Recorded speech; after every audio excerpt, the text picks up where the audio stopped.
Hello subscribers, మన body ట్రాన్స్ఫర్మేషన్కి ఇంకా 77 రోజులు మాత్రమే ఉంది.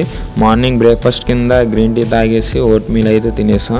ఈరోజు జిమ్కి వచ్చేసి పుల్ వర్కౌట్ స్టార్ట్ చేసాం. చాలామంది కాలేజ్ స్టూడెంట్స్ కానీ స్కూల్ స్టూడెంట్స్ కానీ జిమ్కి చేయాలా చేయకూడదు అనేది ఈ వీడియోలో మాట్లాడుకుందాం.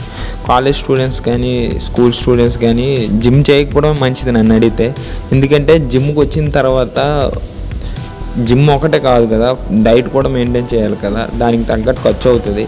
సో సర్టైన్ ఇన్కమ్ లేకుండా జిమ్ చేసి వేస్ట్ అనమాట. మనం ఎంత జిమ్ చేసినా యూజ్ ఉండదు ఇన్కమ్ లేకుండా. సో అందుకే మనం ఏంటంటే ఫస్ట్ ఇన్కమ్ సోర్స్ క్రియేట్ చేసుకొని తర్వాత జిమ్ స్టార్ట్ చేయడం బెటర్ నన్ను అడిగితే. సో అందుకే ఫస్ట్ ఇన్కమ్ సోర్స్ మీద కాన్సన్ట్రేట్ చేయండి, తర్వాత జిమ్ స్టార్ట్ చేయొచ్చు. వాళ్ళకైతే మన వర్కౌట్ అయితే కంప్లీట్ అయిపోయింది. మన ఛానల్ కొత్తగా వచ్చినా సబ్స్క్రైబ్ చేసుకొని 100 days ఛాలెంజ్ చూడాలి కదా. సో సబ్స్క్రైబ్ చేసుకొని మన ఛానల్ని